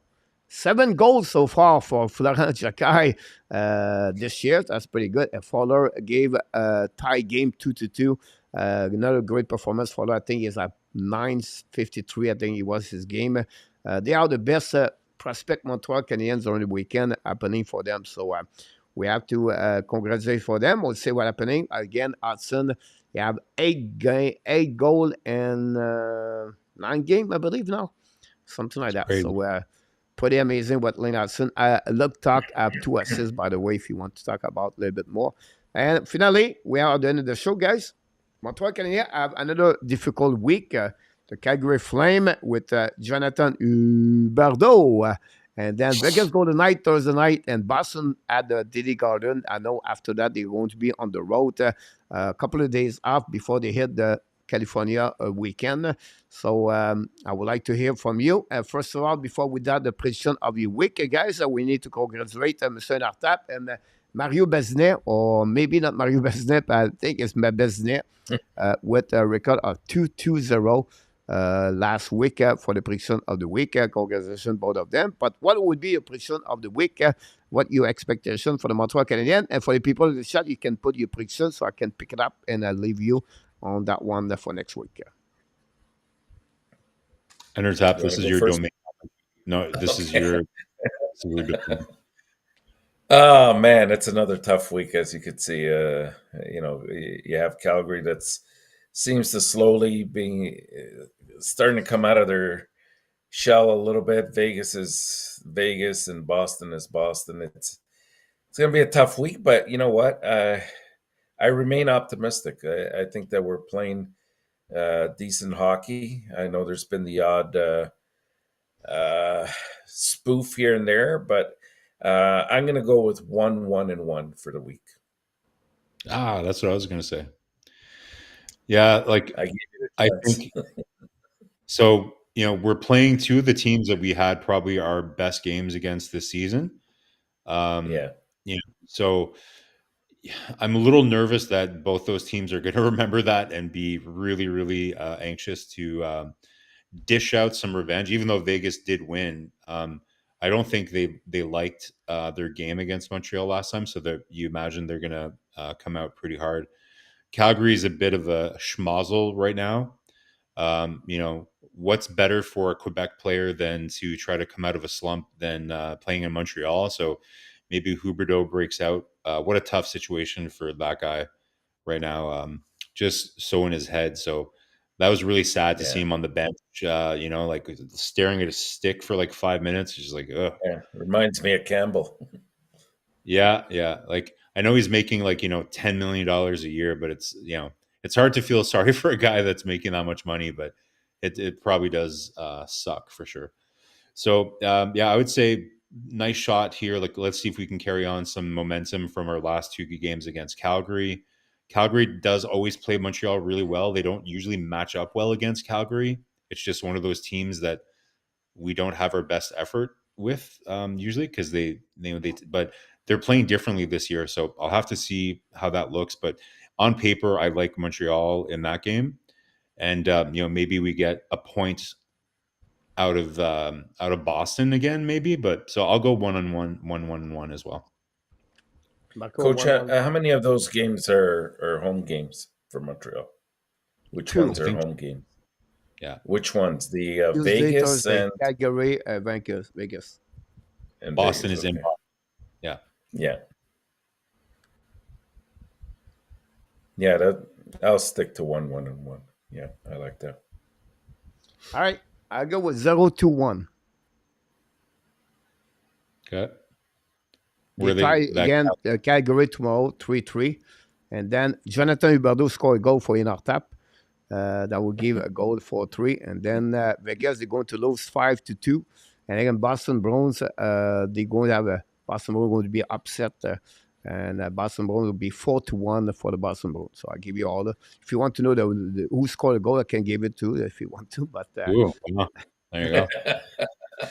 Hey, Josh we don't have to get Anderson that. scored the first goal of the season this week, ladies and gentlemen. Sure. Hope Do so we for still him. have? Did we change our? I think there were 3 half forwards that hadn't scored a goal, and Yeah, Slavkovsky now is out of that. Is out there, so there's RHP, only 2. RHP and Anderson. Yeah. RAB And and Anderson. who did we go with? I forgot now. Did you mark it down, Coach? I don't think so. I think I had No, chosen. Marcus Sakowski. Yeah, I did. Would be Yeah. the last one Yeah. to have 0. Yeah. I think I said RHP if I'm not mistaken. But So I cannot record it for me. So I'm Yeah, with that's that. okay. It looked like nobody participate at the participation. I don't know if they are the chat yet, but it looked like nobody gave us your prediction of the week. So usually we get like about 7, 8, 9, 10 of them, and I don't know what's going on over there. But it's happening about this one over there. Do we have anything else? I don't think so. I think we are done with the week of this one over there.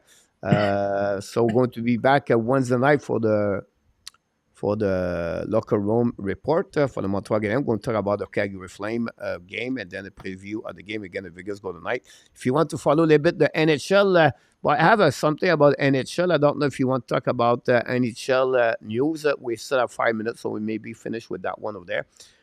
What your expectation for NHL, Mr. Enortap? So far, I put some kind of team are looking good, a team looking bad. New York Rangers, Philadelphia Panthers, Dallas Stars.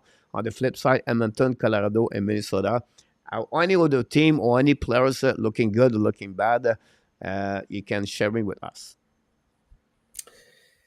I guess I'll start with the bottom 3 teams that you have there. Like Minnesota is not overly a surprise for me because I really thought that Winnipeg might grab that 3rd spot in the division, and it's Minnesota that'll probably be the bubble team for a wild card, and I still maintain that. I just don't see. I don't see like Kaprizov is not having the kind of year that he should. The goaltending situation isn't great. I think Gustafsson has to be much better, and he's shown that he can be, but he hasn't shown that yet. With Colorado, it's been, oh my God, it's been feast or famine with them.